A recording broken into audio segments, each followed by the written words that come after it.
Sekarang ini kan banyak pria muslim yang menyangka menggunakan celana cingkrang dan berjenggot itu adalah sunnah Nabi. Jadi bercingkrang ria dan berjenggot ria itu perlu dilakukan di abad 21 ini. Pertanyaannya, apa iya? Seorang ulama asal Rembang, Jawa Tengah, Ahmad Bahauddin Nursalim bilang, itu nggak penting. Ulama ahli tafsir Islam yang biasa dipanggil Gus Baha ini bilang, celana cingkrang dan jenggot panjang itu kan mudah banget. Jadi sama sekali nggak penting untuk ditiru. Yang lebih penting, kata Gus Baha, adalah memahami Al-Quran dan melaksanakan kandungannya. Lucunya banyak umat Islam yang justru mementingkan sunnah-sunnah yang nggak esensial itu. Gus Baha bercerita tentang apa yang terjadi dalam sebuah forum yang pernah dia hadiri di Jakarta. Saat itu Gus Baha berada di forum itu. Menjelang acara dimulai, datanglah beberapa kiai yang akan menjadi pembicara dalam forum itu. Kiai-kiai tersebut hanya mengenakan pakaian biasa, bahkan ada juga yang mengenakan sarung. Saat kiai akan bicara, sebagian peserta dalam forum keluar meninggalkan ruangan. Mereka menganggap karena tidak mengenakan celana cingkrang dan berjenggot, para kiai itu tak layak didengarkan omongannya. Bagi mereka, para kiai yang jadi pembicara itu bukanlah seorang yang menegakkan sunnah, sehingga nggak layak didengarkan. Salah satu dari mereka bertanya kepada Gus Baha, "Pak Baha, kenapa Anda masih mendengarkan mereka? Mereka kan tidak mengikuti sunnah Rasul karena tidak bercelana cingkrang," tanya orang itu lagi.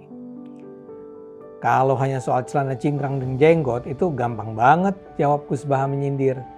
Yang lebih penting, kata Gus Baha, adalah mengikuti teladan Nabi Muhammad untuk mengamalkan apa yang diajarkan dalam Al-Quran dalam kehidupan sehari-hari. Itu yang jauh lebih sulit. Gus Baha menyesalkan banyak umat Islam yang memahami sunnah Rasul pada aspek lahiriah saja seperti pakaian atau tampilan fisik. Tapi mereka mengabaikan esensi ajaran Islam yang lebih dalam. Menurut Gus Baha, sekedar tampilan fisik tidak cukup untuk menentukan apakah seseorang sudah menjalankan sunnah atau belum. Ia juga mengingatkan bahwa pemahaman yang sangat sempit terhadap agama bisa menyebabkan perpecahan di antara umat Islam itu sendiri. Banyak umat Islam di Indonesia yang sering banget menilai ketaatan seseorang hanya berdasarkan tampilan fisik. Mereka dengan mudah mengatakan seseorang itu taat atau tidak taat beragama hanya karena pakaian atau tampilannya. Bahkan itu dilakukan oleh seorang ulama sekaliber Khalid Basalamah. Pandangan sempit Khalid ini terlihat saat ia menilai warga Palestina.